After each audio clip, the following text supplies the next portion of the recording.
मु सौम्याश्री कहूँ आज ये दुनिया आ निजर लगिलानी। मु तो जुलाई 12 तारिख रे ही मरी जाइथिली। हाँ, खाली शरीर पाउंस हेबा बाकी थिला। मु नीरव थिली, हेले मते सबु सुना जाउथिला। 6 मास धरी न्याय पाई चित्कार करुथिली, किंतु मो भाग्यर विडंबना देखंतु ना, आज मु नीरव आ मो पाई समस्ते न्यायर चित्कार करुछंती। किंतु वास्तव रे मु एभली तमाम भावनारू मुक्त होई सारिथिली। बाबा मो मन कथा एबे भी बुझी पाउथिले। हाथ जोड़ी कहूथिले मो झियो पाई प्रार्थना करंतु, मो झियो बंची जाऊ। सत कहबाकू गले मु एमिति जीवाकू चाहू नथिले। एफएम कॉलेज को मु अनेक स्वप्न नहीं आसीथिले, हेले मो सह मोर से सबु स्वप्न चढ़ीगला। लोक कहउछंती मु हारी गली, किंतु आपण भाबिले मु कौन लड़े नहीं? एकाकी मु मोर लड़ाई लड़ी चली। शेषरे आउ पारिलिनी। जीवन युद्धरे भी हारिगली। खाली मो बाबांकु नहीं मनरे टिके अफसोस रहीगला।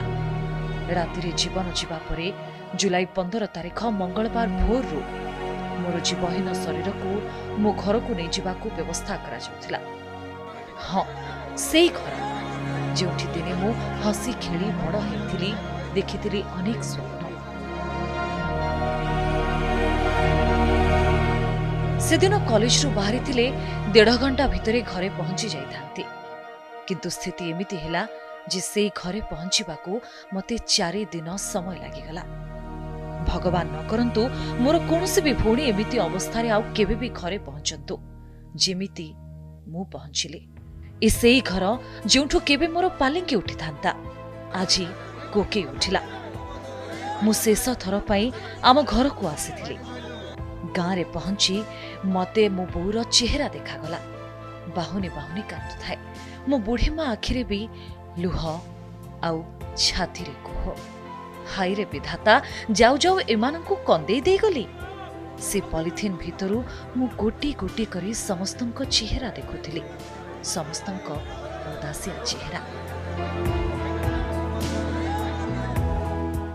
इस सबु भितरे समस्त मोर से मोर शरीरटा पाई चिंतित थिले।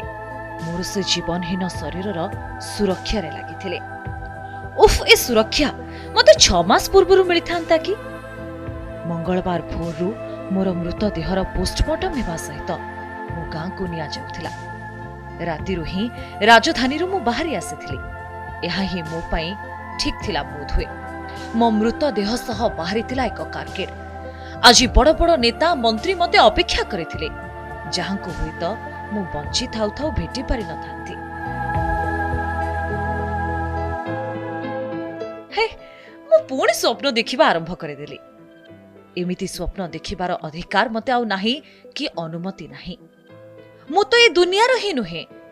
मु जो सब बाट दे जाउथिली से बाट को भी मु भल भाबरे चिन्हिथिली। घरु मु कोके उठिबा परे मते आम गाँ मसाणी को नहीं गले। जो गाँ माटी रे मो पाई बेदी हेई थांता, जो गाँ दांड दे मो सबारे उठी थांता, सेई रास्ता दे आज मो कोके उठिला। मते आम गाँ श्मशान को नहीं गले। से माटी रे अनेक लोक आज मते देखिबा को अपेक्षा करथिले। आम गाँ मसाणी हुई तो प्रथम थर पाई एते लोकन को एका सांगरे देखुथुबो, किंतु एते लोकन को उपस्थिति भितरे भी मते केमिति गोटे असंभव नीरवता अनुभव होथिला। सेठी एक जुई सजा ही रहिथिला, आ ए सबु थिला मो पाई, केवल मो पाई।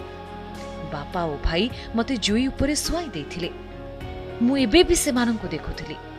मु मो बाबांको सुना झियो थिली ना, आउ भाईर सुना भौणी। एथर किंतु मु जाउछि आउ एक दुनिया को। अलविदा।